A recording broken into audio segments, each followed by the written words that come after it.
Well, that 9TOY, and he has a lazy H without a reflector pointed on Europe.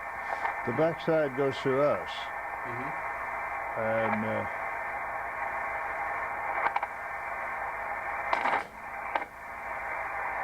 I didn't get who he was talking to. Joe, anyway.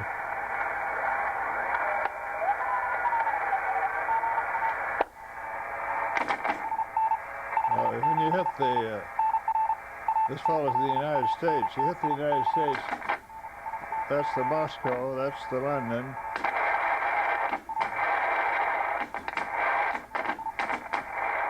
Dirty relay. There's 100 relays there.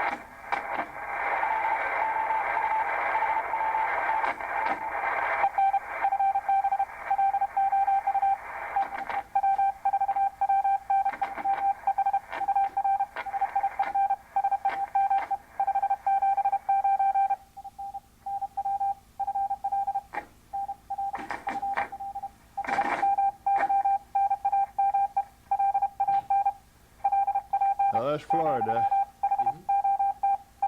That's number 3 behind the sign. That's the direction of Florida. If the skip is true, and not around the world or a gray line,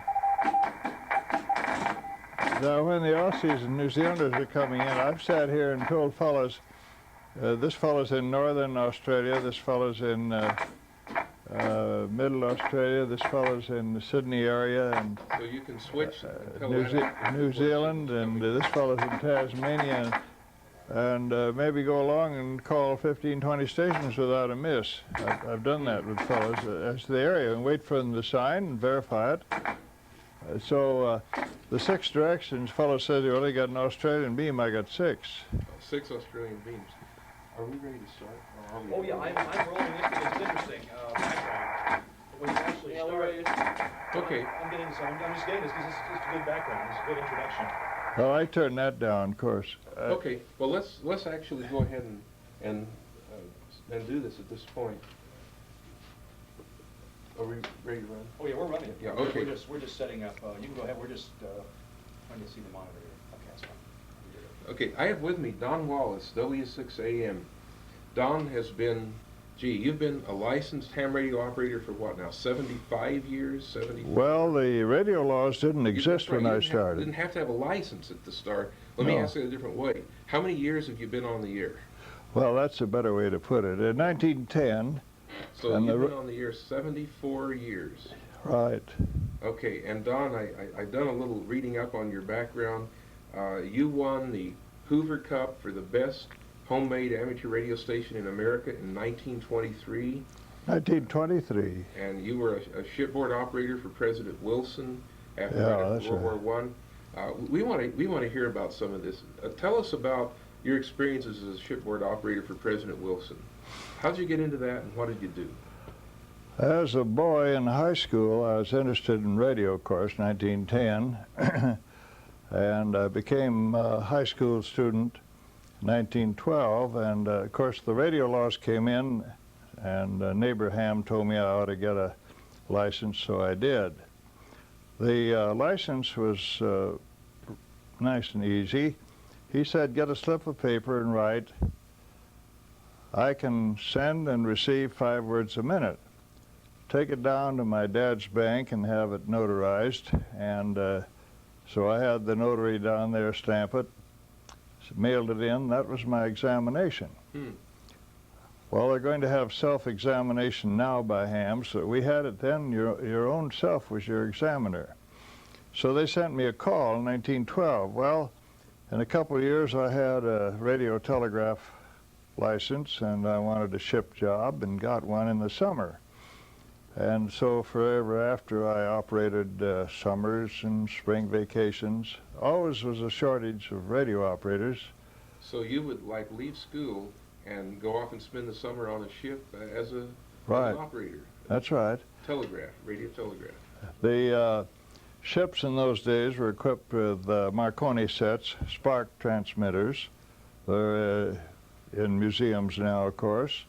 And I have an old key of that age up here, 1908 key. Yeah, we're going to have a look at that key in a minute. They're still in use when I was operating. The key I had on my lumber boat stuck out over the table, a good big long lever, and it wasn't an easy key like this because it had to break the whole transmitter, 5 kilowatts or so, right on the key. These run exciters and not much current in them. So I was nervous like any boy would be, and so when the captain would bring a message down to the radio room or have it sent down, I would send it without the transmitter on till the nervousness was gone, just on a blank key. Then when I switched on the set, we weren't allowed any superfluous conversation because everybody was on the same wavelength, we called it, and that was 600 meters. So if you gave a superfluous signal, you're supposed to get fired. For instance, if you said GE, which today means good evening, or GM, good morning, we fellows do it all the time, but if you did it in that day, you'd been fired if you did it on a commercial circuit. They do it today because they have many frequencies and it wouldn't jam up anybody. Oh, that's a loud telephone. That's a telephone call for Virginia. Anyway, she'll answer it. I have to have loud telephones because if you got all this equipment on, you just don't hear it. Also, I have little lights here that are across the telephone line in series with capacitors and resistors. So they come on, the neon light, see? So when the phone rings, you see the lights too. Yeah, if I'm operating here, that you start, you know that the phone is ringing. Now I have to do that.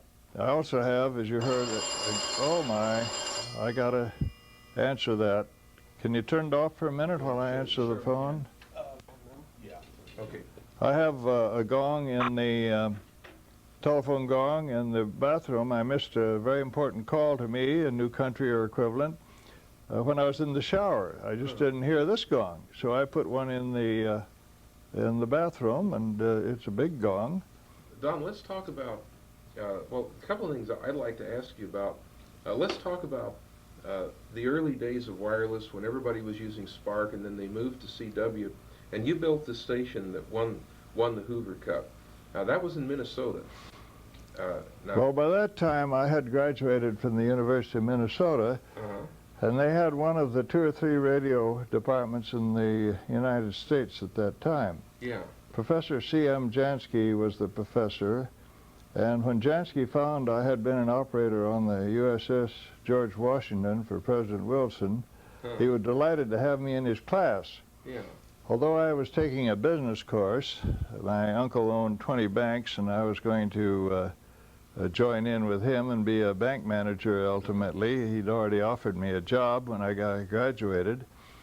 Well, anyway, Jansky found that I was, although taking business, I was hanging out around the radio station, so he said, you might as well join my class.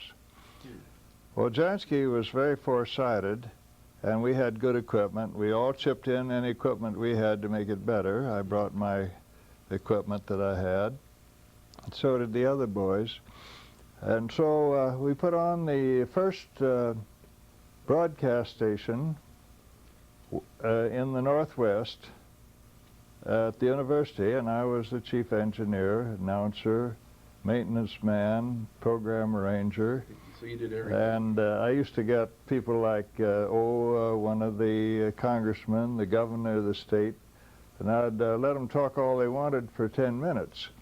And then I'd put on records, and Jansky's wife would bring the records from downtown every Tuesday. She'd go down to the record people, and I'd give them credit for loaning the records. We really were already in the advertising business because we gave free ads. And this was the university station. And this was about 1920? 21, yeah. 21. 20 long in there. Oh, well, before that, yeah, you're right, 1920. Now, at that time, we put on these regular programs. Well, at the end of the program, I had been to war, and so I came back. I was a little older than some of the students.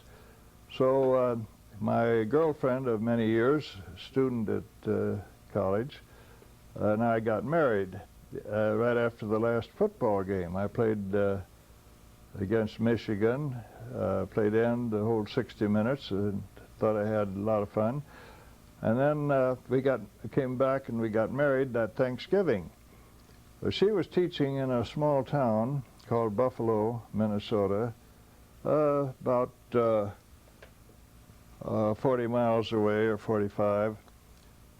And after the program, I'd sign off and say, now calling Bertha in Buffalo, and talk to her for 5 minutes. Well, the people that tune in, they got the hang of that, and that was more exciting to them than the program. One of the early radio talk shows, huh? Yeah, a little talk show. I just talked to her about 5 minutes what was going on at the university.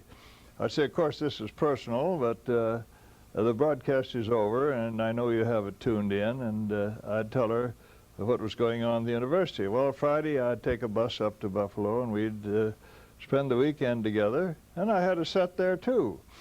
I'd get on the air. Well, Minnesota has snowstorms, so we had a beauty. And nothing could move for 3 days. The trains couldn't move, the telegraph lines fell on the ground, there was no communication.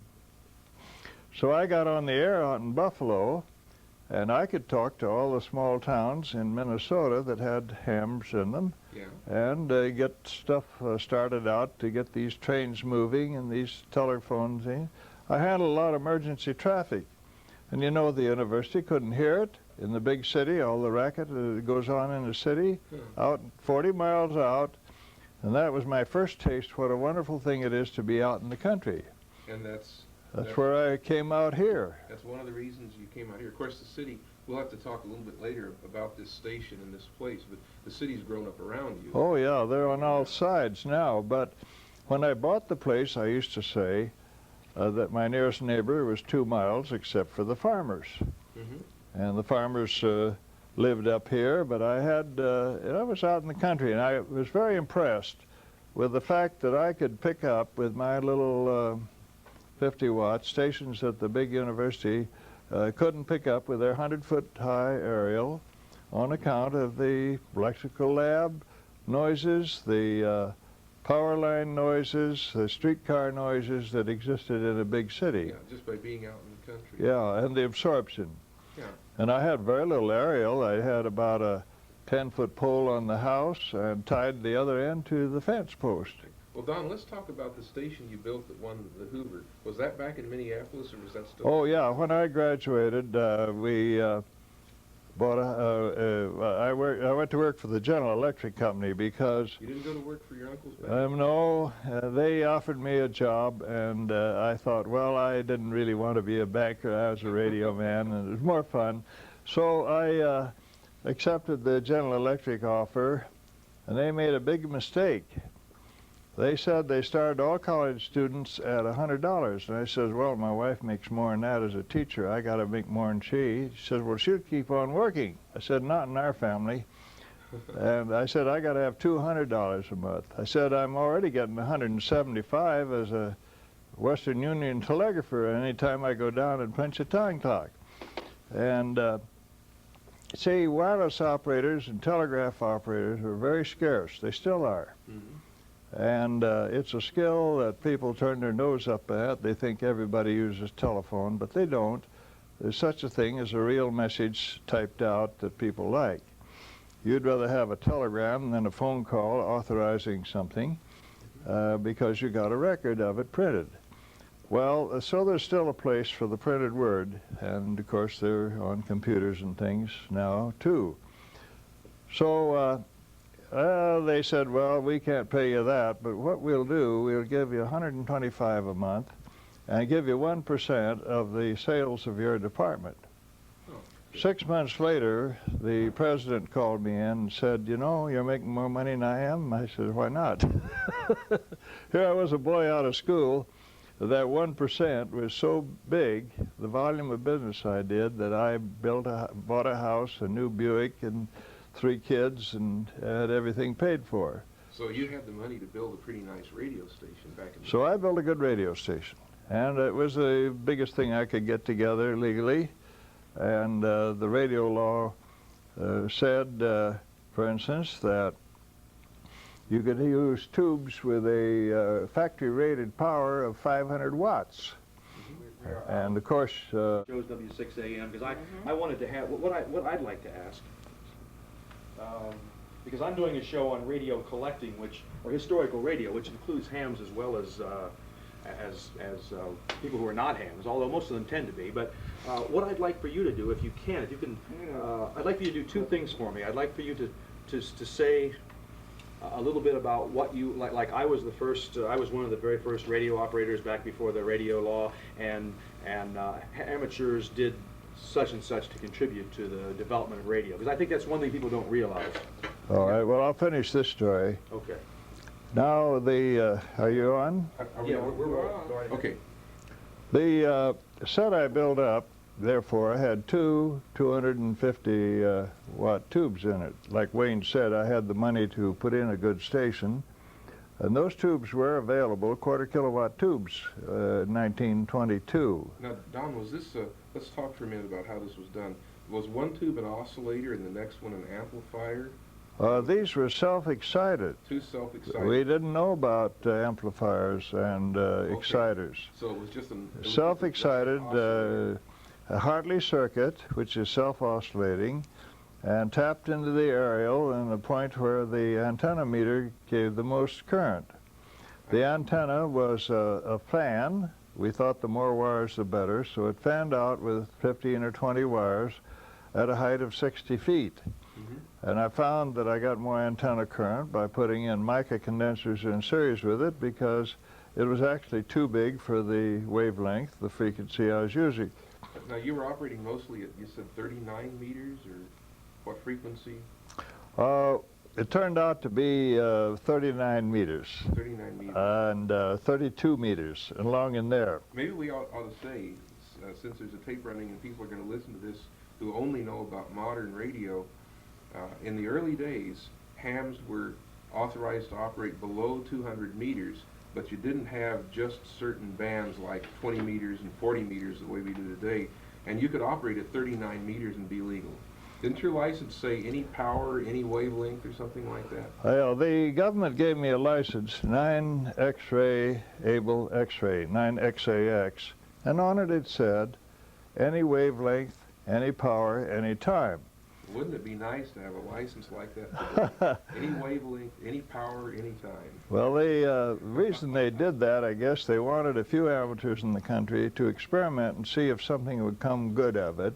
Yeah. And, well, I told you about the emergency there, and all our life we've been bumping into emergencies where the public communication goes bad.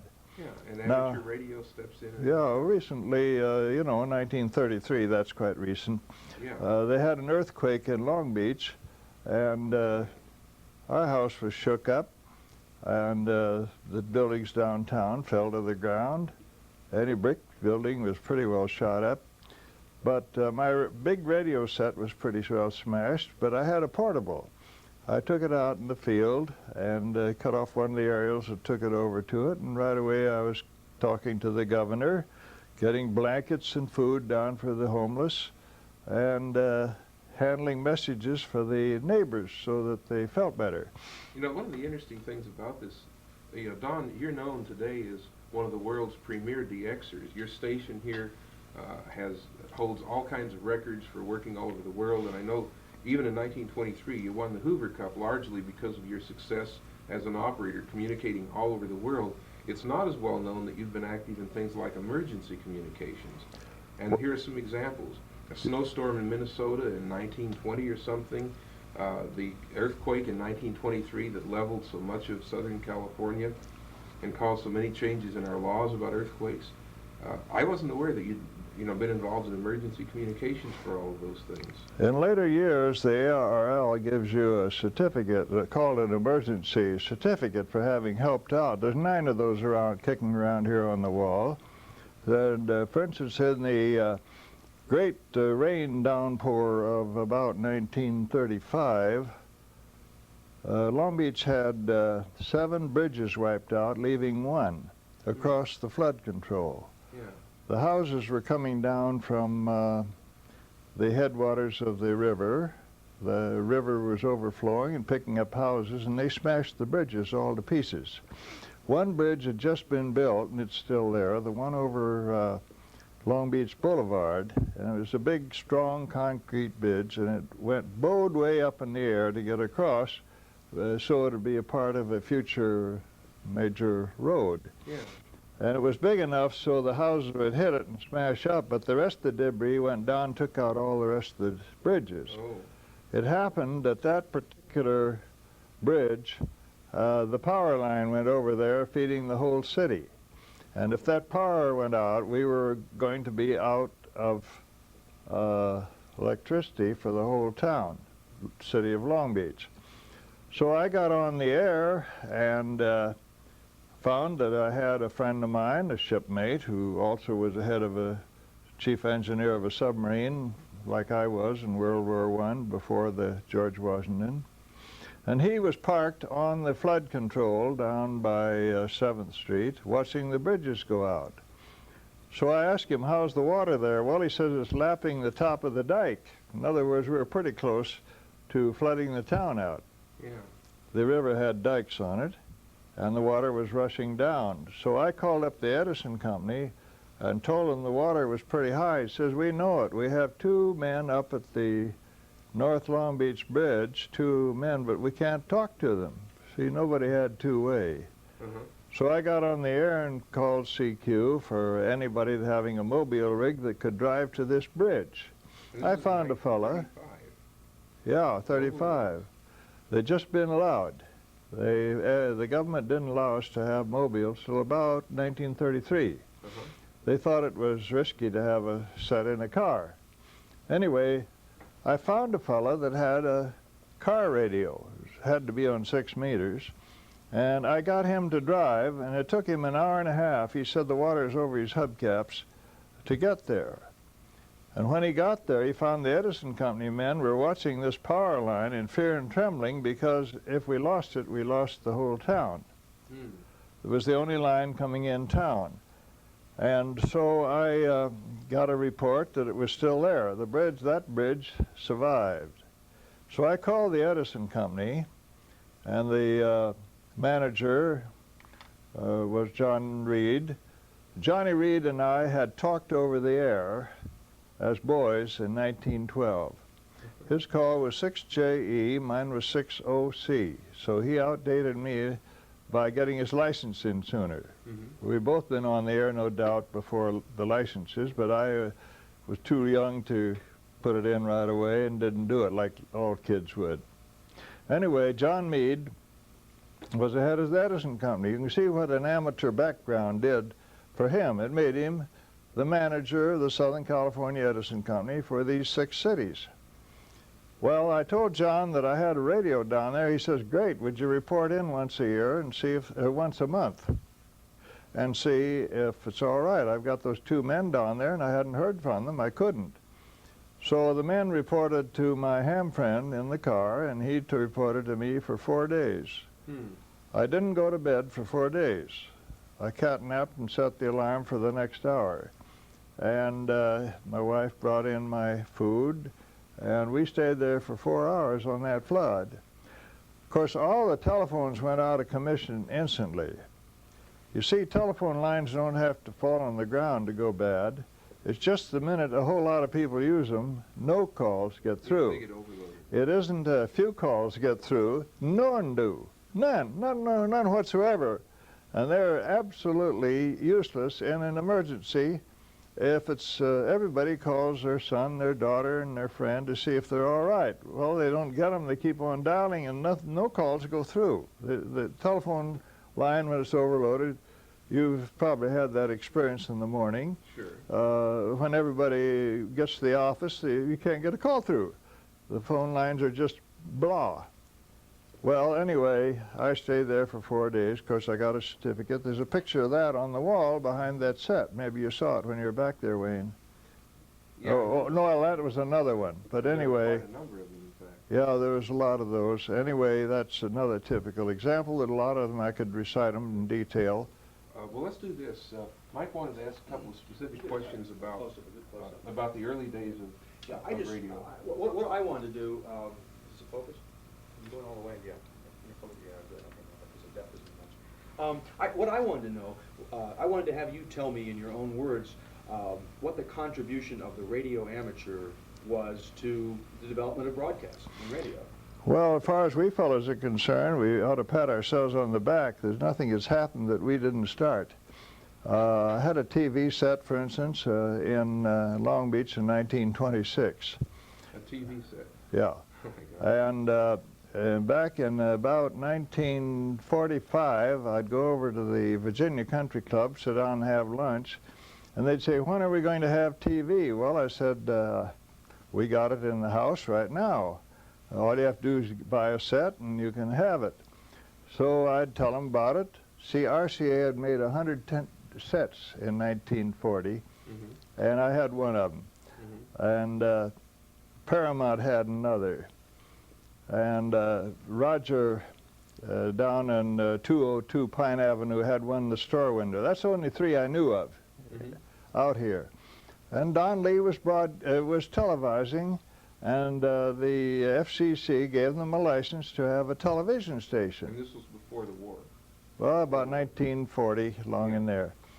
Well, anyway, I had the set all during the war, and afterwards I'd go over there, and when are we going to have TV? I says, right now, of course. So one of the men named Hebert, I played golf with him now and then, he said, Don, I'm going to have that television set.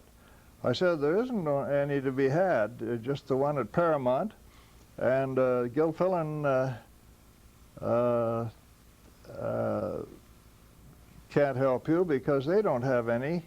He says, my great friend Gilfillan, he'll do anything for me. Now, Gilfillan had made the World War II portable radars. I was in on that because my cousin was the chief electrician. I sold him parts and things, helped him in his design and so forth. So we built the radars that were portable. Nobody could shoot a portable truck. They wouldn't know where it was. You know, a fixed radar station could be attacked. Well, anyway, we were part of all the hams were doing something all the time. You can't think of anything hardly that hams didn't have the starting feature of. What happened back in the early teens, when before the Radio Act, when the hams were really active, before World War I? Well, there was quite a bunch of us. There was about 6 of us in Long Beach in 1910. There was a fellow by the name of Roebuck up in Pasadena that had 140-foot, 2 telephone poles bolted together, and another one. PJ was the commercial station, self-assigned to call, over here in San Pedro. Well, PJ talked to the ships for Marconi. And Marconi just went out and put sets on ships if they'd pay him the monthly rental and furnish the operator and the equipment. And Marconi was a very smart man because he also was a good businessman. He got them on the ships. And I worked for him, of course. Well, these ships had 5-kilowatt transformers, and it was quite a job to get the engineer to let you have all that power. So it was kind of a battle between the chief engineer and the operator to run the radio on a ship. Well, the captain wanted to know the weather, so we copied the weather, and the Marconi made us work 12 hours a day. That is, 2 operators had to be on 24 hours. Now, I think you worked more than 12 hours because you had to spell the other guy for meals. Yeah. You just barely could get enough sleep to survive in between. You had 2 operators doing 24 hours. Yeah. Let me ask you in a little different direction about the early days. Now, it seems to me I read in books like 200 Meters and Down that there was a fine line between the early hams who were just talking to each other and broadcasting. Now, when you were in Minnesota, you would talk about doing what was really a broadcast for everybody from the University of Minnesota. Then you'd address some comments to Bertha, which would be a private conversation. So wasn't broadcasting and ham radio kind of one and the same? Oh, yeah. Nobody knew the difference. If you had a good ham station, you broadcast.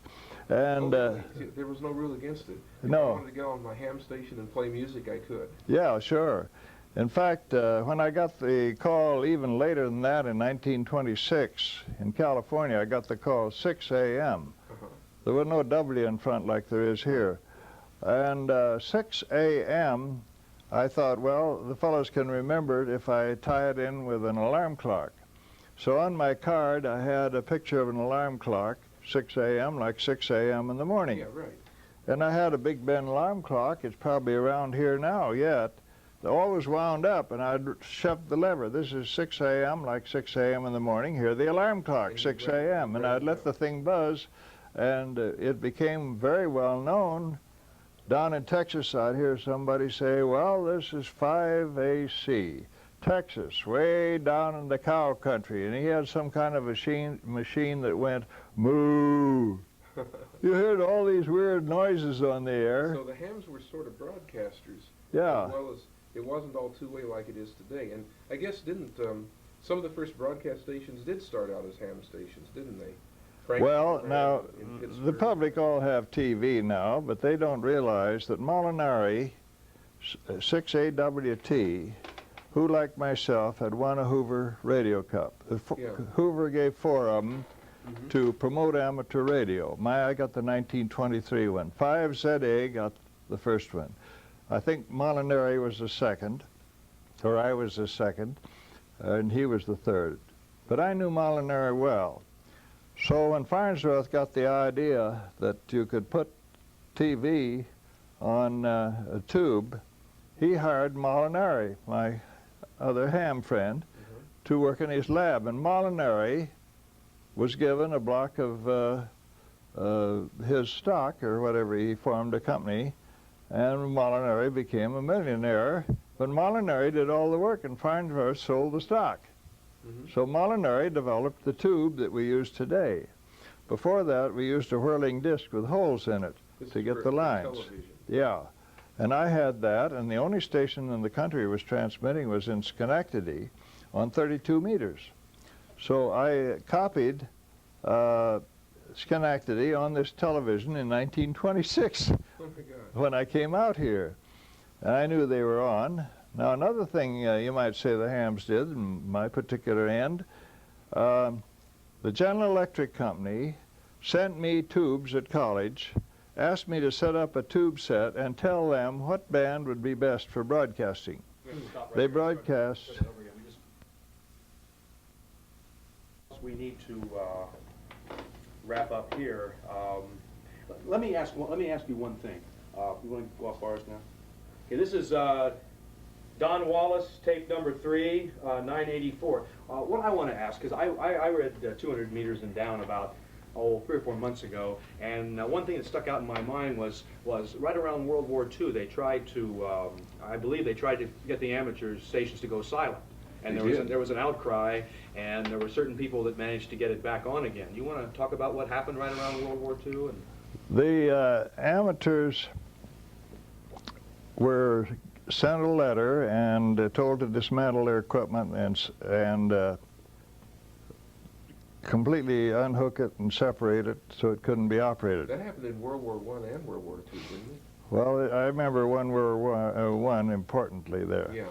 So I had this college radio, and I took of my own. I took it all apart and distributed the pieces around the fraternity house so they couldn't get together.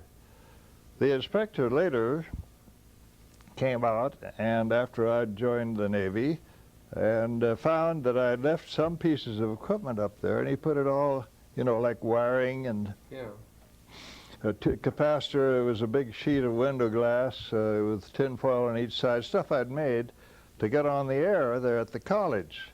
And I had a big station. The A.R.R.L was 2 blocks long. I put a pole on top of the steeple and went to the church steeple 2 blocks away.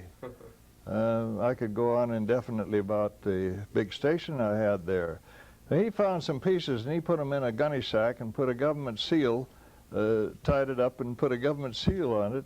And when I got back, he'd taken that over at the fraternity house. Well, the boys didn't think I was coming back from the war, so they'd gone through all this stuff. I had a hard time finding it. And I found my bathrobe up in one room and stuff like that. I had a trunk full of stuff I'd left there. So, like all boys, the fraternity house is rather informal and everybody uses everything. Well, anyway, I got enough of the stuff together to get back on the air. But the General Electric Company had sent me this stuff to pick out the broadcast bands that they were going to use on this great new thing that they were going to build, a broadcast station. Yeah. There wasn't any up till that time, except those had been built as ham stations, and we were using them. So they sent me some tubes. I built the equipment, and every night I listened to them. I finally said that 400 meters was the best. For broadcast. For broadcasting. So the first stations, the little ones were awarded 360 meters. The big ones were awarded 400 meters. And I guess I was the one that told them that. The idea was they were going to have spotted stations every 1,000 miles. 400 meters is very good at night at 1,000 miles if there's nobody else on. Yeah. But they turned into be a local thing, and now they use a lot of bands. But the howl got to be pretty bad because all the stations could be heard at once. And it wasn't very practical. Well, now, to show the informality, I had a special license, 9ZT, that allowed me to use 360 meters, 375, right between them. I would call CQ Atlanta, Georgia, I was in Minneapolis, and get somebody and tell them to phone the local station, tell them I was hearing them, and did they want to talk to me? So they would talk on the broadcast station, I would answer on the air, and the amateur would be the go-between in town. We'd carry on a conversation with the broadcast station, amateur to broadcast. So ham radio and broadcasting was all kind of mixed in together. Yeah, the public, it was a good program. Like you say, it was a talk show. And we knew radio, and we were all college kids, so we knew how to talk. In fact, I took public speaking in college because it seemed to me that that would help you do interviews for this TV. Anyway,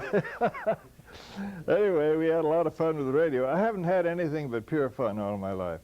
It's just been great. I just can't imagine. I'm 86 now, and I've just had the time of my life. Every minute, the whole world has just been so nice. On the George Washington, you wanted me to talk about President Wilson. Well, the peace ship, the so-called, was after World War II, was to go over and talk to the Big Four. Oh, this was after World War I. World War I, and the Big Four went over there, the French and the English and the Russian. I think that was what they were, to determine the peace terms. To work out the Treaty of Versailles. The Treaty of Versailles. Well, I went up to Versailles on a leave, and I knew the place, but we pulled in there with this presidential radio. Now, the reason I was put in charge was kind of odd. I was ready to be discharged at the receiving sit Brooklyn. There was 450 operators there. I wanted to get back to school, back to college. So I was there to be discharged, and here was an officer came up to me and said, "Don, you're from the West Coast. What do you know about arc transmitters?" I said, "There's nothing to them." "Oh, you're just the man we want. We're putting a big arc transmitter on the George Washington, 40 kilowatt, and we can't find anybody that knows how to run it." And I said, "Well, there's nothing to it." "Well, you pick out the 36 best operators you can and go on board and be the presidential communication system." So I worked hard there. I had a couple days, and I picked out 36 best operators out of 450. I was still a teenager. And I went aboard, and the arc transmitter was being installed. They installed the whole thing in 3 days. It should have taken them several months. And so when we left the dock, why, we turned it on, and it worked all right. We turned it on low power. So I decided we would send for an hour and then receive for an hour. And we had the biggest shore stations the Navy had at our disposal. I picked the Alexanderson alternator at Annapolis. It really was Belmont on the East Coast as having the best note, and that's the one that we contacted. And we would send presidential messages for an hour. Now, just for curiosity, when you were sending President Wilson's messages back and forth, were they encoded, or what? Or was it? I mean, what was it in some sort of a secret code, or was it in plain text that anybody who was receiving? Well, I'd say 99% was in plain text. The ciphers were hardly used. Everybody thought radio was secret anyway, and nobody knew what to do about it. So if I were hand tuning around, I could have listened in on President Wilson's communications. Except the A.R.R.L was on 4,000 meters, and we were listening on 10 or 20,000 or even 20,000 meters. Very low. Almost audio frequencies. And they thought those frequencies would travel better. The aerials were perfectly huge. Now, I put up an aerial on the George Washington, the biggest aerial I think has ever afloat. I started at the front of this 150-foot ship, and there was a jackstay, maybe 60, 70 feet above the water, and I went over the 200-foot mast, clear to the back after gaff, stay in the after end. All right, that aerial was probably 800 feet long, and I brought it in for receiving. And nobody put that big aerial up on a ship before, but I thought, well, we could hear better, and sure enough, we could. Now, the traditional aerial was about 9 or 10 wires on spreaders between the 150-foot masts. And the A.R.R.L, we tuned up to that. Well, we found out that the A.R.R.L burned itself up rather easily. We burned up everything in the place. The bulkhead insulators burned up, and we kept replacing that. I finally opened all the doors and ran the wire through the middle of the door with a whole lot of insulators holding it in place. No insulators. So we fellows had to wear pretty heavy jackets when we operated. The air was cold out in the ocean. So anyway, we blew the valve out overboard, and the A.R.R.L wouldn't work without that valve. So we made one down in the machine shop, and it blew overboard. So finally, we decided we'd make a big pipe go overboard and make a dip in it and pour water in. That would seal it. So when we struck the A.R.R.L, if it was full of gas, this water would blow out, and we'd go out and pour a bucket of water in this dip. Well, the captain went by one day as we struck the A.R.R.L and drenched him. Boy, he thought we'd playing tricks on him. He called me up to his office, and he said, what are you doing here, getting me all drenched? And I explained this same story. And he said, well, what am I to do about it? I said, well, Captain, I'd suggest you walk down the other side of the ship. Anyway, I got along all right. President Wilson used to enjoy kids. He had been president of Princeton University, and he liked boys, so we were all boys. Teenagers, 20, 21, or 22. There wasn't anybody in radio who weren't young because the old people couldn't figure it out. So it was just the boys that started the game that made it good.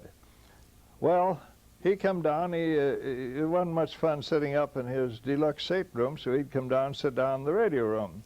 He'd ask me if it was all right, and I said, sure, if you just sit over here where you don't bother the boys, it'll be all right. And this is President Wilson. President Wilson sat down here, and the boys, I had about 8 fellows on shift all at once, operating these different sets, the ship to shore and the ship to ship and the A.R.R.L and all that.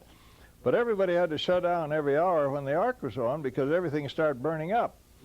All the receivers, aerials would drop out of the sky and everything else when that 40 kilowatts was on. So we had a gay time keeping everything running. But we did, and we never missed a schedule. Well, we got over there in Brest, France, and President Wilson went up to the peace conference, and the boys wanted to take out a boat, so they had to have Chief Petty Officer with them, and I went sailing with them. We came back, and we found there was a messenger there from President Wilson. He had a padlock around his wrist with a briefcase full of messages. Said, what's all this? Well, the president doesn't like the 1,000 kilowatt Lions radio station. They made a mistake, and he wants you to handle them. You fellas don't make mistakes. You see, I had picked the 36 best operators. I personally tested them, and I was a pretty fast operator. And if they couldn't copy fast, accurately, I wouldn't take them. And I told every one of them, now you can never ask for a repeat. You fellas remember, we're going to send for an hour, we're going to receive for an hour. We haven't time for repeats. Well, so every day, twice a day, the trains ran twice a day from Versailles, Paris, down to Brest. This messenger came down, picked up his traffic. So President Wilson got his traffic for the peace conference all through the George Washington, because he said we didn't make mistakes. I wouldn't let him. I say, you guys just can't make a mistake. Now, if you impress that on somebody, they're better than if they know they can make a mistake and get a correction. You just can't make mistakes. So we did that the whole 6 weeks of the conference. And here we were working full tilt at anchor, which is unheard of. But we worked in shifts, so everybody got a little time off on the shore. Well, anyway, the next trip, they had 2 peace conferences. Well, a couple of guys came down from GE Company with a 40-kilowatt telephone set they'd gotten together. The biggest telephone set I've ever made up to that time, and to this day probably the biggest two-way telephone on board a ship. So they set it up, and I helped them set it up because I had the 40-kilowatt arc generator. Yeah. And that was the power plant for it. They knew about that. One of these chaps was named Beveridge. You ever hear of Beveridge? You've heard about the Beveridge antenna. That's the guy. He was on my staff. And the other one was Payne. And that's the background why the GE company asked me, a college boy, to pick out the broadcast band, because those were my shipmates. And you'd had the experience of doing all this. Oh, yeah, and they knew I could be relied on and all that in a radio way. That was important to them, see. So anyway, as I told you a while ago, this radio is the most fun thing that a person could have done. I had nothing but pure, oh, when Wilson came in to use that phone set, we put the microphone in a dining room with nobody in it. Yeah. Not even the guard, just the president and me. And so I had the White House, and I was talking to Secretary of War Baker and said I'd have the president here. And you know, Wilson had mic fright and couldn't talk. He was speechless. So I talked to Baker for a while to warm him up, and I finally got Wilson to talk. And he had the biggest case of mic fright you ever saw in your life, scared to death of that microphone. This was obviously a president who grew up in the days before radio. Well, anyway, he was going to give a talk to the troops. When he came back, we were a troop ship. We carried 7,000 troops, returning them home. Why, we fellows set up microphones so that he could address the troops on the 4th of July. And we had a whole nice bunch of microphones in front of him. That was the first presidential broadcast. You see, nobody else had had it. Well, Wilson looked at the mics, and I told you he was scared of them. He walked away from them. But we'd put in 5 or 6 amplifiers, all the amplifiers we owned, and we could still get it, even though it was 20 feet away. So he gave his 4th of July address to the troops, and it was copied and sent in as a press thing. But we had broadcast it, and we had spent 3 days, all our spare time, all the sets, picking up audiences. And we told all the ships how to get the crew together in a room, and they'd hear this president talk. So we had a genuine first presidential broadcast. Many years later, they had the first presidential broadcast, so-called, President Harding. By that time, I was in business, and I set up sets in the schools, so that the school children could all hear the president talk. You know, 200 or 300 kids, or 500, whatever it was, in their assembly hall, and I'd have one of these gooseneck speakers up there with a receiver on it in each school. And my staff, the General Electric Company that I worked for in Minneapolis, go out to the different schools and set up. So that was the so-called first presidential broadcast, which is referred to this day as the first presidential broadcast. But I had done one 5 years before. To the troops in France. To the troops on the ship on the way home. I had a lot of interesting experiences, of course. I was a teenager, and they tried to make me an officer, but the law said 21 years in World War I. You had to be 21 to be an officer. By the way, after the war, they just mailed me one. I never took any exam, mailed me a commission. But I never used it for anything.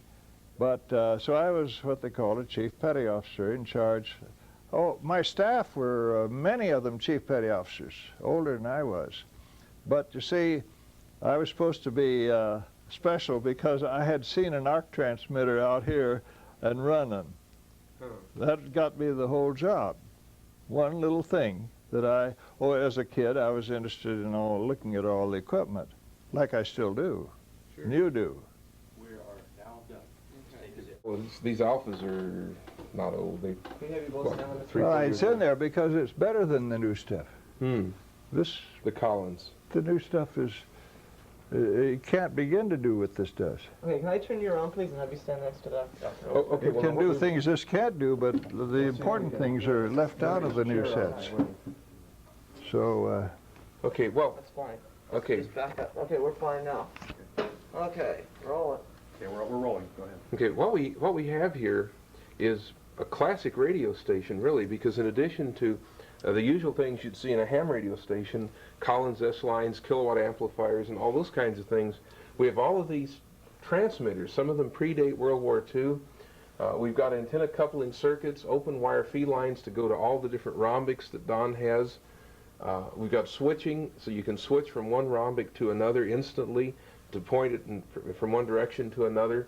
I take it this is how you tune these that's these right. antennas. And They're I all won't tuned up, change it. so don't touch them. I won't change the tuning down. And you've got link coupling, and I take it RF runs around in these open wire lines, and you've got vacuum variables in many of these things. Here's something that you don't see anymore.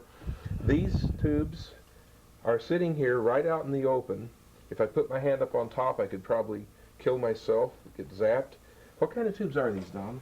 833s, 833. they're used at a broadcast station, and a pair of them is rated 1,000 watts. Now And this there's is four of actually them two transmitters. Oh, I two had this different- on 10 meters, this on 20. I see. But when it burned out, it didn't repair readily, so we go into single tube transmitters like down here. Yeah, and here we have still a very, very large amplifier. What kind of a tube does this one have in it? Well, those are a pair of 450 THs, Oh my goodness. and I see they're there's in a pair. push-pull, and that's on 40 meters. And we're not using any of these anymore, and I would take them out, but there's so much work taking them out and finding the wires that go together that are involved. So it's just easier to... It isn't like a station with a staff. It's just my hobby and spare time. If I take them out, it would take me more time than leave them in. And another interesting thing to me is all of the coupling arrangements for the different antennas, these gigantic capacitors out here, link coupling on these tune circuits going into these feed lines.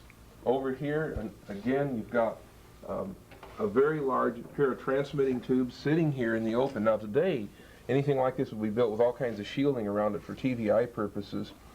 But here it sits. I can reach in, grab it, and touch 5,000 volts or whatever it is. It's an amazing installation. Well, these transmitters are handy because they're broadbanded to all 18 directions. Now, I have the very latest and best transmitters over here. These Alpha one-tube amplifiers are FCC approved and probably the best thing you can buy. I use these normally, but in a contest, these aren't practical because you have to retune when you change direction, you've got to retune the reflected power. So you just don't Over have the time. these are broadbanded, so the N3 transmitters are hooked up, and there's 3 more against the wall there that we're rebuilding, a single tube, 4-1000 for contesting. Yeah, that makes sense. This is a 3-phase plate supply I bought on surplus from Hughes Aircraft. Now, Don, let's talk about the vintage. This technology here with these tune circuits on top with the link coupling into the open wire lines, what is this like? Well, that was developed. Like 30s or? Well, that was developed to eliminate harmonics, so you didn't bother other services. About what time? In the 30s or? I would think so. I've About used the those, 30s. yeah. I got a report. I was on 160 meters from Grand Island that I was bothering somebody on a harmonic. and that was 160 meters I was on. So I put one of those in, sure enough, eliminated. I tested with a fellow a couple of miles away, and without it, he could hear it, and with it, he couldn't. So it eliminates, so they're very good, and because I have neighbors on all sides, they're adequate. I haven't had a call in 10 years from any neighbor. The last one that called said, Don, you're in my TV set. And I said, you got another TV set? He said, yes, we'll turn it on. And I kept on sending, and he called back and said, I'll never call you again. It's not in the other TV set. I said, you got one of those illegal Japanese sets. They're not supposed to be allowed in the country. But we have a radio law in this country, and it's not legal to sell a set that, since last year, that will accept anything but the TV stations it's supposed to. And it's only common sense, but a lot of people just wouldn't put the extra dollars worth of filters in when they built the TV set to keep them on proper frequency. And after all, there's thousands or hundreds of thousands of users of the radio frequency that can't Don, let's go stop. Let's go outside now, if we might, and have a look. Enough stuff back here, this relay stuff. These, I'd love to have that on. Right, let's get the relay. Well, these relays, in fact, if you turn that switch, it'll make a racket. Okay, why don't you shoot the relay panel back here? We can see this. And I'll just switch it. This set of relays, there's only one set like that in the world we know of. They had about 100 relays involved, and you can hear them. Wayne is turning the switch, and as he turns the switch, you can have any one of 18 directions and have a stronger signal in that direction. It also is very courteous to the other directions because it minimizes the signal going in unwanted directions. And you can tell which direction to use by receiving it, and whichever receives best. Now those relays, 100 of them were made special for me by Leach Relay Company, but they wouldn't do it the way I wanted. So I rebuilt each one, put an insulator under all the blades, reducing the capacity of each individual relay to where there's no measurable interaction between the relays and if I went direct to that particular aerial.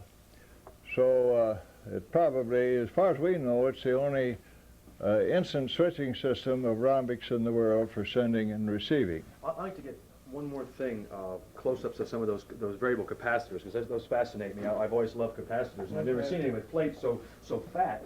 Yeah, like this here. Can you talk about those and what era? Here. Were they made, specially made? This is a good accessible one here, and so's Okay, that. that one's a nice one right there, Here, because yeah. we can Okay, right we here. can get that one there. But that's All right, you tell me. Oh, well, this capacitor here was built by the E.F. Johnson Company, and I was his first major customer because E.F. Johnson and I had been classmates, schoolmates at the University of Minnesota.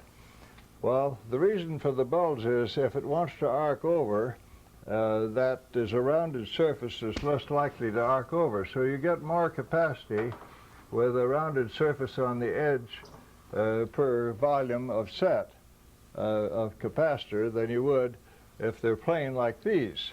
These cost a lot more to make, so the average amateur uses them like this, but I did buy a couple of these big ones from him because they're better.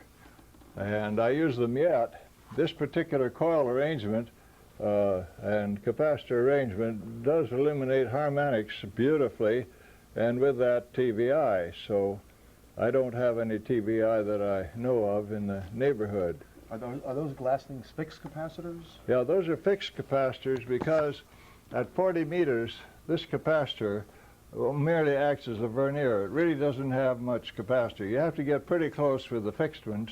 We plug in the fixed ones, but one of them wasn't adequate at October. And so we put in two in series so that we wouldn't arc, and then the two of them make enough capacity so this is on scale. You can see how it's tuned up on 40 meters with the plates part out. Now that's just a vernier to get it on tune. Now, this one here is the same way. You see a capacitor across it, but that didn't arc over, so one will do.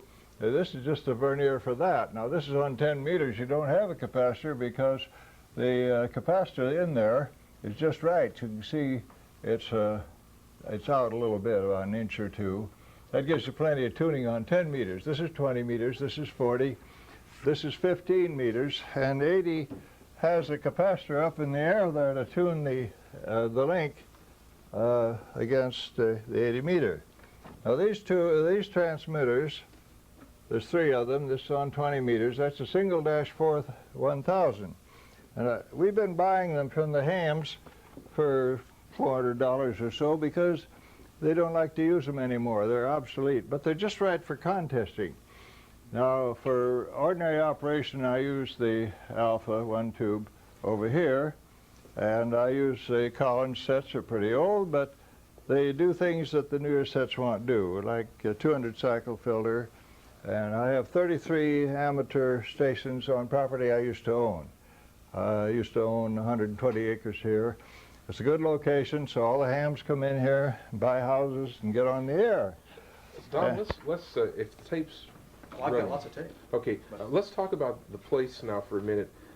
You had 125 acres at one point, and there are now hundreds of people living in homes on much of that. You still have the middle 24 acres. That's right. And 33 other hams live on what used to be part of this station. Yes. 33 other hams. I had 120 acres. Press Wallace, from whom I bought the station, had 104. I added 16 I bought from the Vanderlips. I made 120. And we were going to build a house on the bluff, but we never quite got around to it. I had a couple of them drawn up by the architects, but they were always too pretentious. So we just put a nice apartment in the end of this Press Wireless building, and this was their station. The building was just a box when I got it. There's a picture over in the wall of the way I bought it. So this station originally, before the war, was a two-way shortwave communication system for the Associated Press, the wire services? Press Wireless was one of the 4 companies licensed by the Federal Communication Commission to send messages overseas. You know the others, RCA, Mackey Radio, and Dollar. And RCA charged so much for the press service messages that Press Wireless was formed by 12 newspapers to handle their own press. I see. So they sold their services on all the broadcast stations I was ever in of the day. I used that service. There'd be a fellow typing the tapes sent out by this station. Yeah. And during the war, it was pretty handy. The government used it to send blueprints to Russia. You see, Russia was our ally during World War II. If it hadn't been for Russia, we'd been beat by the Germans. But the Russians beat the Germans, and we beat the other side of the Germans. And that kept the Germans from being a world power and taking over the world as they had intended to do. But the Russians were our ally. If it hadn't been for them, we probably couldn't have won World War II. Well, while they were an ally, we sent them blueprints of everything we made, and this station sent the blueprints. I see. They had provisions for pictures by radio, and there 75 receivers are in this room, and a lot of transmitters down on what is now the marina. I see. The marina had the transmitting, and this was the receiving side. Hughes then. bought the marina station, but it was condemned by the city to be a part of the marina. So all that swampland was where the saltwater swamp, ideal transmitting. Yeah, so that was for transmitting. This was a receiving Yeah, side. this was out here in the country, quiet and all that. Yeah. Of course, it's not out in the country. And I had anymore. helped him buy it. I told him how to buy it. He couldn't buy it. The chief engineer and I had been shipmates in World War I, and so we were in touch with each other. So when it came time for them to move, I was tipped off. Very simple. They told me how much the real estate men wanted, and I raised it 50%. And scared them out. And so you bought the place. I bought the place. I said I can use the buildings and the poles and the aerials. The real estate men couldn't do that. So I could pay 50% more for the facilities that were here. I didn't want any of their equipment, and they didn't want me to have it because it was not amateur equipment. It was Sure. commercial equipment. But the antennas, the rhombics are wide banded. So Yeah. you could They use had the 5 rhombics. directions when I bought it. I now have 18. So you've added a lot more Yeah. rhombics. And when I had 120 acres, I was up to 26 directions. Mm. But it was a much better station, of course, at 120 acres. But due to the tax structure of the L.A. County, you can't own 120 acres very long unless you can put an office building or something on it. So it just wasn't feasible to keep all of it. Yeah. Let's go outside. That's the way it looked. I bought it from Press Wireless. Are we on bars? No, we're not. The Press Wireless station. Now this half was for the 75 receivers. This room right behind me was their storeroom. This room was their office with a separate entrance. This was a bedroom in case somebody got sleepy. The chief engineer had a cottage over here, and as you can see, this was way out in the country. And when I bought it in 1946, I used to tell people my nearest neighbor was 2 blocks. So when I bought it, I had the poles, this building. We put a roof on it and a carport, and made it look like a farmhouse which you saw when you came in. So it looks like it belongs up here now, but it required building this part into an apartment which you saw. This part is still a radio room, and the split shake slanted roof has a 100-foot porch here, a catwalk and porch here, a porch in the back, and a patio in back, which you see right here. Okay. And what year was that picture taken below it? Well, that's a picture that was shown in QST. These 2 pictures Virginia took, QST wanted an article, and I set one of them out there in case you want it. Yeah, I do. Can we take it with us? So I went up the pole. I was about 83 years old and was still climbing. And this is the station with me sitting in front of it.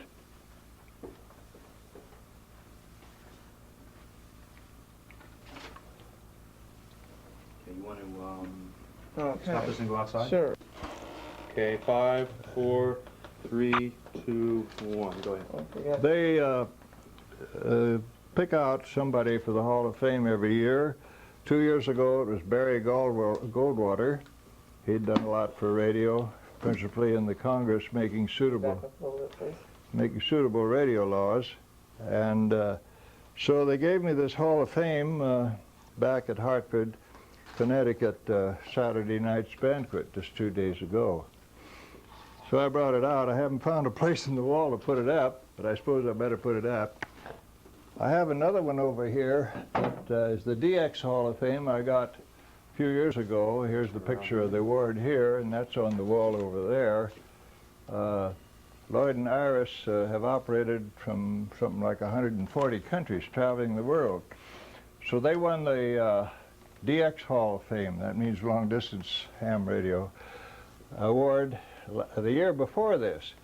And consequently, they were the ones that handed it to me down at the National Convention in San Diego. Okay. So the Aldo Ray, the orchestra man, We have you standing right where Said Vince you is step standing. over that wire there. Yeah, step over this wire here, Don, and then we can have some of the phone poles in the background, and you gentlemen can stand together here with some of the antennas. Want to see? Do we want to be out here in the ice plant, or? I'll tell you what I... Go ahead.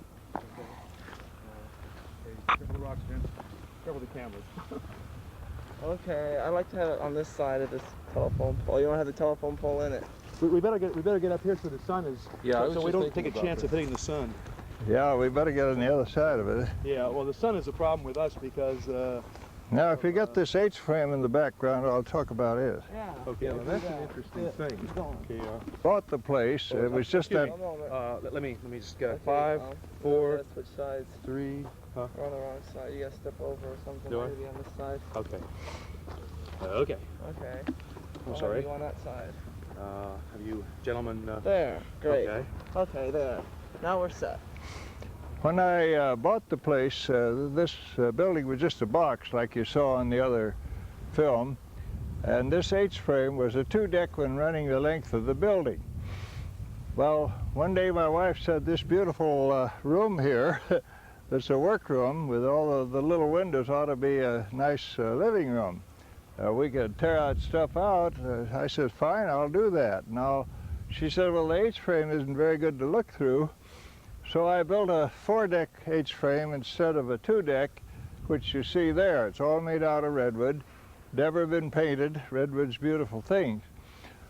Well, the 4-deck permits these wires coming in from 18 directions to come in at a convenient place, and the switching is done on the wires in the H-frame, and then they go into the wall in a convenient place.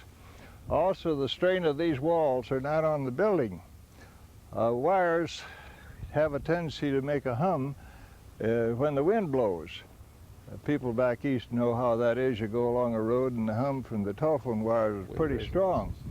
Well, here I grounded all the poles. You see that guy wire into the ground? You see down there the end pole is grounded. The H-frames are grounded. You see how the wires are grounded? So all the noise stops before it gets in the house. Mm-hmm. When I got it from Press Wireless, the wires went on the H-frame, but they were tight into the house and it acted like a drum. So you had noise. You couldn't hear yourself talk. And they wore headphones and they used it that way. But I don't wear headphones anymore. I think it's hard on the hearing. Yeah. So I just do that. Now, Don, as you look around out here at all this land, let's talk about this for just a minute. You have this antenna farm, but this is just 24 of the original 120 acres, and you've got all these houses out here that are on what used to be your land, and with the 33 other hams all living out there. I can see several beam antennas on towers in the distance. That's Colonel Browning, W6 sewer Prairie, and this one over here to the right of that tall tree, that's Peter Van Hagen. He's now on the planning commission of this town. And there's next door to him, or a little ways away, is another. And the other aerials are cranked down. There's 33 of them down here, according to Peter. And all on land that was yours. Now these houses here just went in. It looks like they're just now being sold. That used to be my river bottom. That was your river during bottom. a rainy season, there was a lake formed up here on my property, and the water ran down for several months, and that was a little river running right through there. And now those houses are there. What do you suppose it costs to buy one of those houses? Well, he invited me over for their open house, and the right-hand one, that one over there, the furthest one, I believe that was the one. Anyway, I said, looks like a $700,000 house, and he says $695,000. So if I had $750,000 rattling around, I could buy one of those houses. That's right. On one little tiny quarter-acre parcel or something, and there's 24 acres up here. Yeah, that's right. Those are 3.5 houses, so you hit it right on the 3.5 houses per acre, and streets are included in that, so they're quarter-acre houses. So this parcel, with those kinds of houses, you could come up with maybe 100 houses. Oh, yes. Of that size. That's on this right. property. And I have 24 acres here, and all the neighbors love me. They come over here and say that if you ever have trouble with the city, we'll all go down there and tell them. They never had a complaint down the city from anybody about my poles from 500 feet. Well, they'd rather have a ham radio station, really an antenna ranch here, than 100 more houses. Yeah. They all pay extra. The lady over here on the corner apartment said she paid many thousands of dollars extra to look at my poles. As opposed to other houses. Yeah, otherwise she'd look at other houses. Now he's going to charge a whole lot extra for the houses looking at my place than the ones inside. Yeah, I'd like the wide open spaces. Of course, well. You should talk about the DX and about how these antennas are different from what people usually use. I mean, I know you know that, but maybe for a general audience. Yeah, Don, one of the things that is so unusual about this place is the fact that it's rhombics and not rotary beam antennas. Most hams today, of course, can't do anything like this. They don't have the land. But even those who do have the land tend to put up a pole or a tower and put up rotary beam antennas. Now you've got these rhombics, that are instantly switchable inside to point in 18 different directions, so you can span most of the globe very quickly. And of course the antennas cover a wide range of frequencies, and of course at very high levels of gain. And you have all the countries and the awards to prove how effective they really are. It's really a one-of-a-kind station, isn't it? Yes, it's kind of an amateur's dream, but of course I never could dream this well. I just landed something better than my dream. And the rhombics are quite large. The last 5 I put up are 140 foot high, and the wires on 3 of them I notice are 1,000 feet between the poles, and they're very loud in the direction to which they're pointed, and they're reversible. Mm-hmm. So each pair of poles, 140 foot, has 2 major directions. And there's 18 directions. Now, the nearer you are to the center of that direction, the louder the signal. Uh-huh. If you're not on the right one, you better have something else, regular. Now, I have 3 monoband rotary antennas at my home in Long Beach on 90-foot poles. So I operate down there about half the time. And that's about like all the other amateurs on 50-foot lots that have good stations. But up here, it's a different world. I hear another layer of stations, and I hear stations sometimes when the fellows down below can't hear them, like Mount Athos one day. Nobody could hear them, but I heard them all day and worked them.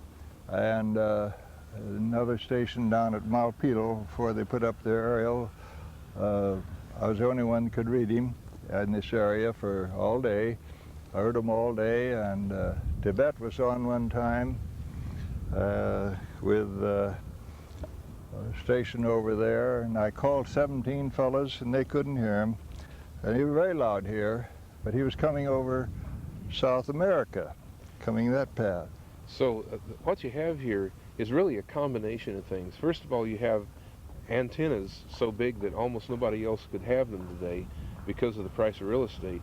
And you also have this top-of-the-world location here on top of the Palos Verdes Peninsula. We're looking around, and it's not going to show up in on the tape, but the ocean's out there, and you look down on the lights of LA over this other direction, and it's just a top-of-the-world kind of a place to be. Well, it's the highest level spot in the Palos Verdes Hills. The height where we're standing is 1,234 feet. Now, that's easy to remember, 1, 2, 3, 4. And it essentially tapers off in all directions, 3 sides to water. So it is an exceptionally fine location. That's why Press Wireless bought it, and that's why I bought it from them. And it's not an accident, as I pointed out. I was shipmates with the chief engineer of Press Wireless when we were boys in the Navy, and so I was always in touch with each other. And it's not an accident. It's just part of being a radio man. Well, very few things this fancy are accidents. These houses below here sell for around $700,000. You can see them. Uh-huh. That's on property I could have bought when I bought this, but after all, there's a limit how much anybody can buy. And you felt 120 acres of the very top of Palos Verdes was enough. Yeah, that's fine. Now, this hill over here has a lot of amateurs. This property I used to own has 33, and over here a lot. In fact, I was talking to one of them coming home last night in my car, Don Moses, you know him. Yeah. W6UY is over there. He's on the left side of that hill. If the tree wasn't in the way, you'd see his aerial. Yeah. And this is John Locosio, 5KT, you know. Yeah, he just got a permit for a 99-foot structure right over there. Uh-huh. It's right on the other side of this hill. Right, yeah. So that's the only direction that goes up for me. That goes up 70 feet above this place. And so all the other directions are down. This is the county radio over here, you see. Oh, yeah. Bill Wallace, my son, Wallace and Wallace Corporation, he sold the tower extension for that. Uh-huh. About $45,000, $50,000 extension when they expanded. Now, they have maybe 100 transmitters there. I never hear them, and they never hear me, of course. But for 20 years, I was an emergency station for them. Sheriff's emergency station. In case somebody bombed that, why, they could step right over here and have part of their facilities available here. The shake roof, you see, is quite a bit different than the original house. You see, it makes it look like something. And the chimney is a nice fireplace, you saw. So it's a good place for, I built it for a weekend place. But now that I'm retired, why, I'm up here about half the time, I guess, mostly by pre-arrangement, like you fellas asked me when I'd be here, and I wouldn't have been here except for this, because I went to the Raiders game. I would have stayed in Long Beach. Oh. Saw some game, by the way. We're about a minute left on this roll. Well, now the feed lines, if you ate, Oops. all right. Yeah, you can, Yeah, and let's count to See 5. those two tall poles over there? which ones in particular? They're the furthest two poles. Okay, That's the ones I'm going to talk about. Okay. Well, those tall poles over there, you see with the bulbs in the middle, those are 20-foot angle irons. I took 2 of the press wireless poles and bolted them together with the 20-foot angle irons, and had a crane come up. We set 6 of them up one day. You see them all the way along here. Now the other poles, these 2 in the foreground are original press wireless poles. They had 5 directions of rhombics up here over the 104 acres that they owned. I now have 18 directions, but my later rhombics are all 140 feet high as I bolted the 2 poles together. That let me put the rhombic antennas completely over the old antennas, which is the only thing I could possibly do if I had 24 acres. There's a book put out by the Bureau of Standards called Nested Rhombics. I had that available about that time and sent them a copy of my plans, and they said that the way I had it planned, there would be no measurable interaction between the 9 aerials. The feed lines you're looking at here, right close, this right here, well, right here, the feed lines, see, come in from all 18 ends of the 9 rhombics, and they go into the station, and so I can switch either end that reverses the direction it'll receive in the station.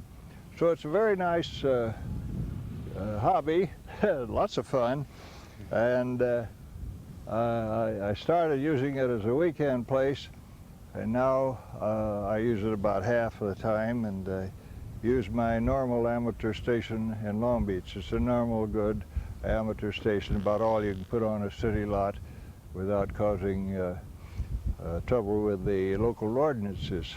Everybody tries to, every city seems to want to pass ordinances against amateur radio, forgetting that that is the future of the electronic industry, is to get the little kids interested in it. Japan has a very liberal policy, and they have 1 million hams, 60 times as many hams as we do per population.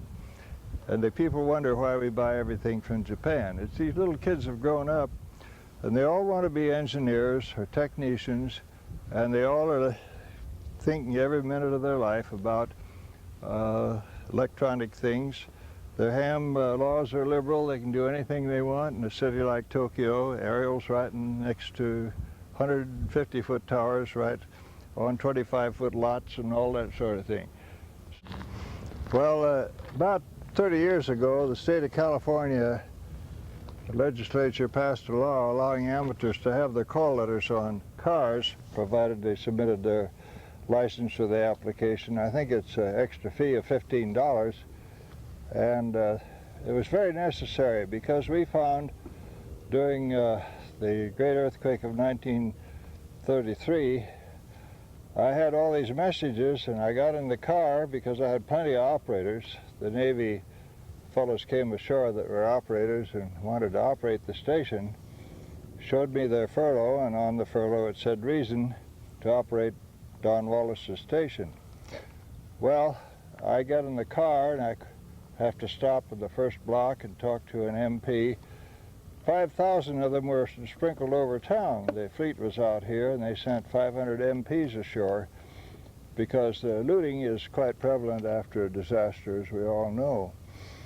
Well, I'd tell the fellow, and he'd let me go, and one more block I'd have to talk with another. After about an hour, I had got about a half a mile, and I came back. And I told the fellows, well, we keep on taking the messages. Pretty soon some officers came ashore and said they'd like to help me operate, and I said, I got plenty of operators, but boy, I can't deliver the messages. You with your gold braid can get by those MPs. So they, officers, commanders and lieutenant commanders, took my messages, a bundle of them, delivered them, brought back the answers.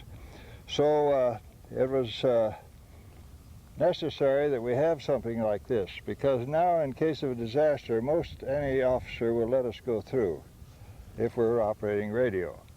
So I have 2 meters in here. You want to show us the equipment? Can you show us the Yeah, trunk and the front seat and all the... Yeah. I think we ought to look at the front equipment first in order. This way. And Go ahead, Vince. so I guess it shows a little better the other side. The steering wheel's in the way here. Yeah, this is a good view here. Yeah, roll the window down, if possible. Hang on a second, Ben. Something's going wrong here. You need it down? Stupid cords they You still make. need it down? Okay. The window? Yes, please. Yeah. I have to put the key in to turn the window down. Cords only last for one shoot.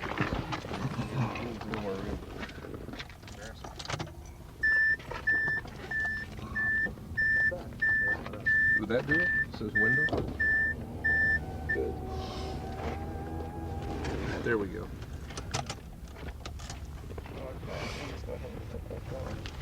Okay. Go ahead, you can go ahead and sit there and you can talk about Oh, all right. Well, now this is a 2-meter set that 350 amateurs have in their car that belong to the Southern California DX Club. Many thousands in Southern California have sets. There's 800 frequencies on that set. In other words, 800 of us could talk at once.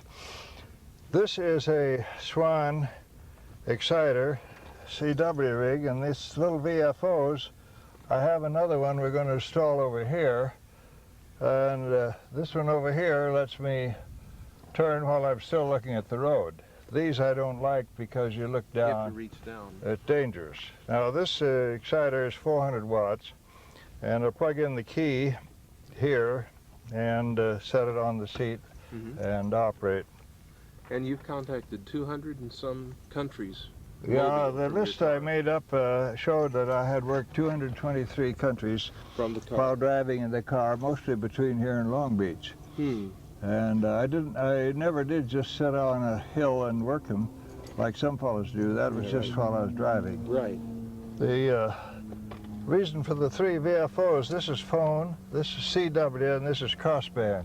I see. Now, if a fellow is smart foreigner, he doesn't, too many people collect on his frequency, he just tells them 5 up, well, I can set that one. The rest of the equipment's in the trunk, and I'll open the trunk here and we can look at it. I got a diesel car this time. This is the 4th car the radio's been in. In other words, the radio's worn out 4 cars. She parks it a little too close here, didn't she? Well, here we are. I'll be all right. Now here is the kilowatt final. Here is the power pack for the 400 watt in front. Here's the 3rd storage batteries. I got a diesel because there's no ignition noise from the diesel. And the 3rd battery here means the regulation to the kilowatt is good because the lead is short. And here's the final. And So- that turns on from the front. So you can run a kilowatt mobile. Yeah, that's a kilowatt. And here is the 2-meter 200 watt amplifier. It's rated at 300 watts. I run at 200 watts. And it has a fan mounted in it because the trunk space in this car isn't very big.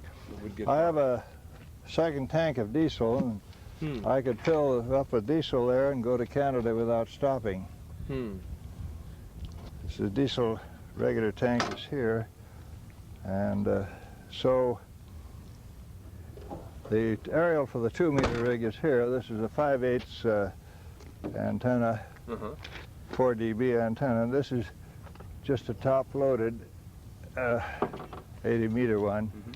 I have another one coming. It's got pretty rusty, so it still works all right though. But it's a legendary mobile station. Don's been.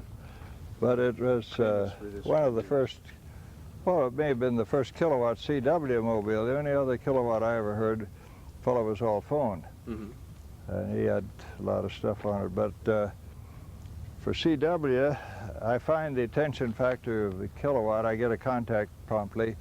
You know, 400 watts, I may have to call half the way down there to get it. After you got them, it doesn't make any difference. I can switch off the other and have a pretty good QSO. But it's just getting through the interference. The other fellow said, well, they said that the signal strength was the same, only the 400 watt faded in and out. The kilowatt didn't. The kilowatt holds up the low spots of the trip. Let me ask you an unrelated thing since you mentioned 2-meter. It's come to my attention because I have a 2-meter receiver at home and I listen to the Mount Wilson repeater once in a while because they have antique radio shows on, but otherwise there are some real strange people that you wouldn't necessarily consider amateurs on there now. I mean, they may have licenses, but they're like what we used to say about CB people. Are you aware of people abusing the 2-meter There's always repeaters? 1% of the population trying to destroy what the 99% want. I read in the paper this morning that the embassies are all guarding against terrorists. They had a threat they're going to, that's a 1% minority. Yeah, sure. And it's the same idea in radio. There's always fellows thinks it's smart and cute to disrupt whatever the others want to do. That doesn't matter where you are. If you're in school, there's always one guy that's upsetting whatever they do. If they're having a cheer, he won't go off with a cheer, and whatever they're doing at school, there's always 1% tries to disrupt it. It's just human nature. And radio's no different. There's always somebody. We learn to live with it and ignore them, and if you ignore them, they don't do it very much. It's only if you call your attention to it. Yeah. If you complain that they're bothering, why, then they redouble their efforts. Yeah. Oh, right. Yeah. That's. They're all off of our Southern California DX repeater. There's none there because we put them in jail. Yeah. Find them heavily and put them in jail. It's against the law, and they know it. Yeah. And all you do is work on it properly, and a year or so, the guy's in jail with many, you know, I think he's got a 5-year suspended sentence. He served 5 days, and then they let him out suspended, canceled his license, fined him heavily. He's got a lien against him. He can never own anything. He didn't have anything, of course. So the lien is there. He can never own anything all his life until he pays off that lien with interest. Well, the lien with interest by and by will be more than he can ever make. So he's tied up for life. So it doesn't pay to be one, but the Mount Wilson repeater doesn't have a cohesive group like the Southern California DX Club, so they have trouble.